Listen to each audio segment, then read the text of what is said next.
पर यानी आज देश भर में संविधान दिवस मनाया जा रहा है और इस मौके पर आपको बता दें कि शिमला में कांग्रेस अनुसूचित जाति विभाग की ओर से कार्यक्रम का आयोजन किया गया। इसमें मुख्यमंत्री सुखविंदर सिंह सुक्खू ने भी शिरकत की और इस दौरान स्वास्थ्य मंत्री धनीराम शांडिल समेत कई अन्य गणमान्य भी मौजूद रहे। मुख्यमंत्री के साथ में यहां पर मौजूद रहे और इस दौरान सीएम सुक्खू ने संविधान दिवस पर राजकीय कार्यक्रम आयोजित करने की शुरुआत करने की भी घोषणा की और सीएम सुक्खू ने संविधान निर्माता बाबा साहेब भीमराव अम्बेडकर को याद करते हुए कहा कि देश में आजादी से पहले कोई लोकतंत्र नहीं था और ऐसे में जब देश का शासन चलाने के लिए संविधान सभा का गठन हुआ तो कानून मंत्री के रूप में बाबा साहेब डॉक्टर भीमराव अम्बेडकर ने इसकी कमान संभाली और संविधान सभा के अध्यक्ष बने और उन्होंने अपने समय की परिस्थितियों को देखते हुए देश के कई जाति, धर्म और सभ्यताओं को भी एक समान अधिकार देने का अधिकार संविधान में दिया हुआ है और इस योगदान के लिए हम सभी बाबा साहेब भीमराव अम्बेडकर को नमन करते हैं।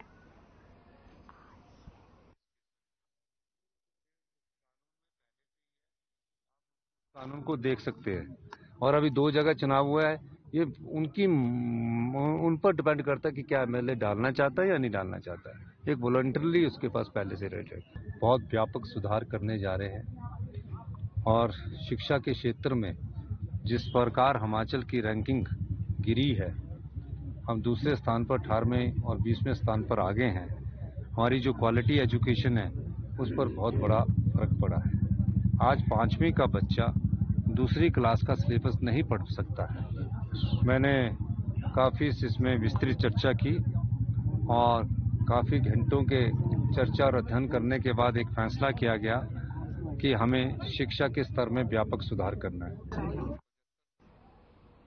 प्रदेश के नगर निगम में हो रहे मेयर और डिप्टी मेयर के चुनावों में कांग्रेस की तरफ से विधायकों को वोट का अधिकार दिए जाने के खिलाफ बीजेपी अदालत का दरवाजा खटखटाएगी। आपको बता दें कि धर्मशाला में पत्रकार वार्ता के दौरान पूर्व विधानसभा अध्यक्ष और वर्तमान विधायक विपिन सिंह परमार ने भी कहा कि प्रदेश कांग्रेस सरकार के सीएम सुखविंदर सिंह सुक्खू ने एक गलत व्यवस्था को जन्म दिया है और ऐसी व्यवस्थाएं जनहित में नहीं है और आगे उन्होंने ये भी कहा कि अगर कांग्रेस सरकार ने ऐसी ही व्यवस्था चलाई तो विधानसभा में जब कोई बिल पास होगा तो कल को नगर निगम के पार्षद भी इसमें अपना पक्ष रखने की बात करेंगे। साथ ही कहा कि सभी सोलन और धर्मशाला नगर निगम में चुनाव होने बाकी हैं। हिमाचल प्रदेश में ये 2.5 साल पूरे हो गए हैं और उसके तदोपरांत यहां पर पुनः जो एक नियम है उसके तहत मेयर और डिप्टी मेयर चुने जाएंगे। अधिसूचना जारी हुई, जारी होने के बाद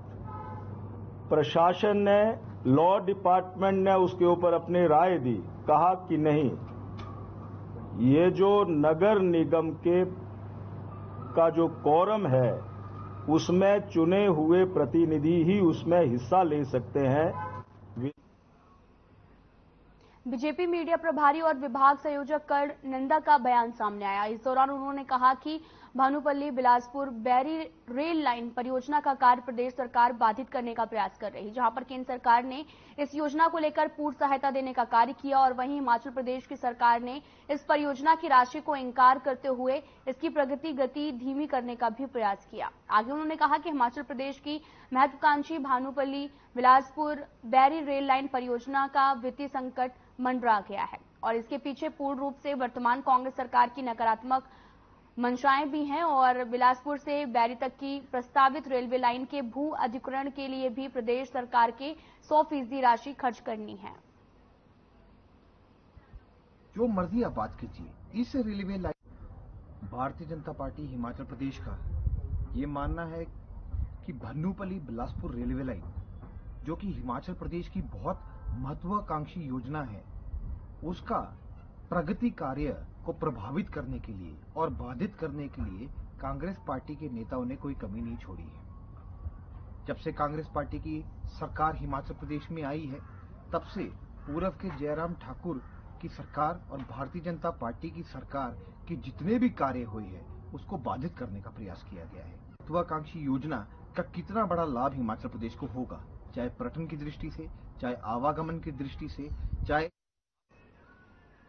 तो वहीं शिमला में संविधान दिवस पर आयोजित कार्यक्रम के दौरान सीटू के बैनर तले आंगनबाड़ी कार्यकर्ती और साथ ही मिड डे मील वर्कर्स ने वेतन विसंगति और नियमितीकरण की मांग को लेकर सीएम सुक्खू को मांग पत्र सौंपा है। आपको बता दें कि सीटू के राज्य सचिव जगत राम ने भी वन मित्र की भर्तियों में आरक्षण की मांग की और सीएम के समक्ष उठाई। आपको बता दें कि आंगनबाड़ी हेल्पर वर्कर्स यूनियन महासचिव वीना शर्मा ने भी कहा कि सरकार के समक्ष उन्होंने नियमितीकरण की मांग सहित ग्रेजुएटी का भी मुद्दा उठाते हुए ज्ञापन सौंपा। सीटू के राज्य अध्यक्ष विजेंद्र मेहरा ने भी कहा कि सीएम सुक्खू के समक्ष आंगनबाड़ी और मिड डे मील की मांगों को लेकर प्रतिनिधिमंडल मिला है और मांग उठाई है कि आंगनबाड़ी वर्कर्स का नियमितीकरण होना चाहिए।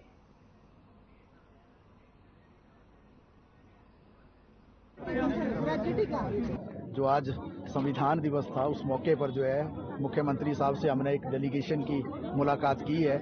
और आपको मालूम है कि 3 दिन का महापड़ाव चल रहा है शिमला के अंदर। पिछले कल मनरेगा की समस्याओं को लेकर था, आज आंगनबाड़ी और मिड डे मील के मुद्दों को लेकर है।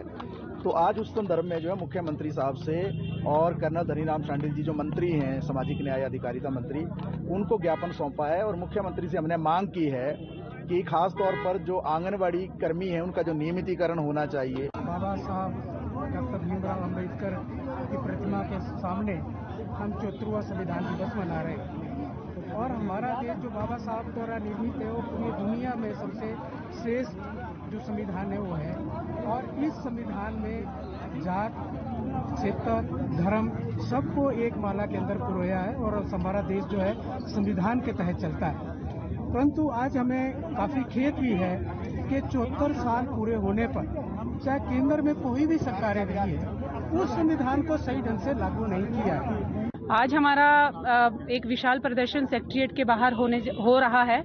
और हमने सरकार से डिमांड करी है कुछ मेन मुद्दों को लेकर, जिसमें कि हमारा नियमितीकरण की बात हमने सरकार के सामने रखी है। साथ ही ग्रेजुएटी का मुद्दा एक जो बहुत बड़ा मुद्दा है सुप्रीम कोर्ट के ऑर्डर के मुताबिक, उसको भी राज्य सरकार जल्दी से जल्दी लागू करे। हरियाणा की तर्ज पर हमें वेतन दे। एक मुद्दा जो हमारे अभी निकल के आया है, जो अगस्त महीने में अभी हमारे सरकार ने उसमें संशोधन किया है आंगनवाड़ी भर्ती को लेकर और हेल्पर्स की प्रमोशन को लेकर, उसके बारे में भी डेपुटेशन मंत्री महोदय के साथ किया है। और हिमाचल प्रदेश सरकार और केंद्र सरकार बेहतर शिक्षा नीति को लेकर कई तरह के प्रयास कर रही हो, लेकिन जमीनी हकीकत कुछ और ही बयां करती है। जिला चंबा के कई स्कूल ऐसे हैं जहां पर अपनी बदहाली के आंसू बहा रहे हैं और ऐसे में स्कूली बच्चों का भविष्य आए दिन अंधकार में डूबता हुआ दिखाई दे रहा है। चुराव विधानसभा क्षेत्र में शिक्षा व्यवस्था की पूरी तरह से पोल खुलती हुई दिखाई दे रही। कई स्कूलों के अध्यापकों की कमी है तो वहीं पर कई स्कूलों में बच्चों के बैठने की व्यवस्था नहीं है, जिससे साफ नजर आ रहा कि चुराव विधानसभा क्षेत्र में सरकार के शिक्षा के दावे फेल होते दिखाई दे रहे।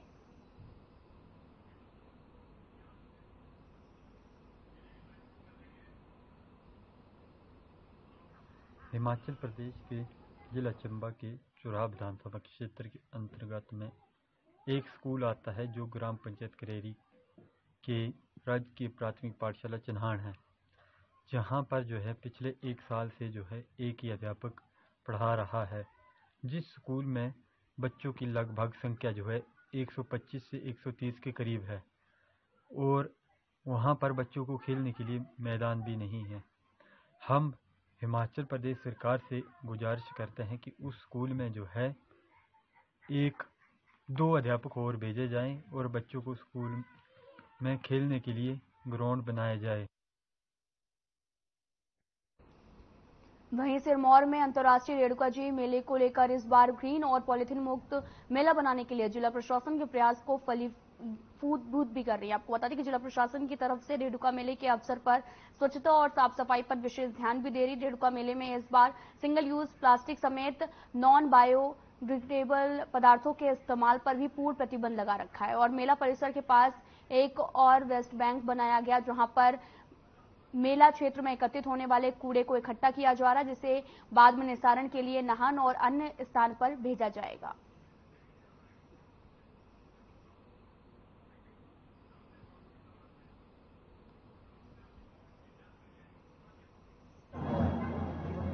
पा रहे हैं कि रेणुका जी मेला जो है पिछले कई सालों से मनाया जा रहा था, लेकिन इस बार जो है वेस्ट वॉरियर संस्था जो कि जीआईजी के प्रोजेक्ट में सेव वेटलैंड नाम का प्रोजेक्ट है जो चल रहा है यहाँ पर, जिसमें 5 दिन के लिए वेस्ट वॉरियर संस्था को यहाँ बुलाया गया है। हमारी ये कोशिश है कि रेणुका जी मेले को ग्रीन फेयर बनाया जाए, इसमें जितना भी वेस्ट जनरेट हो रहा है वो श्रद्धालुओं के द्वारा हो, दुकानों के द्वारा हो, वो सारे वेस्ट को जो है इकट्ठा करके हमारे एक वेस्ट बैंक बनाया है हमने इसी कैंपस के अंदर। उस कैंपस में रखा जा रहा है वेस्ट बैंक में,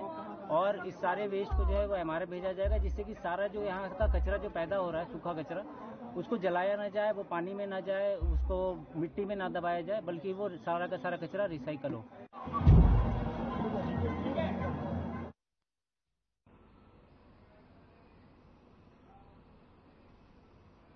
फिलहाल इस बुलेटिन में इतना ही। नमस्कार।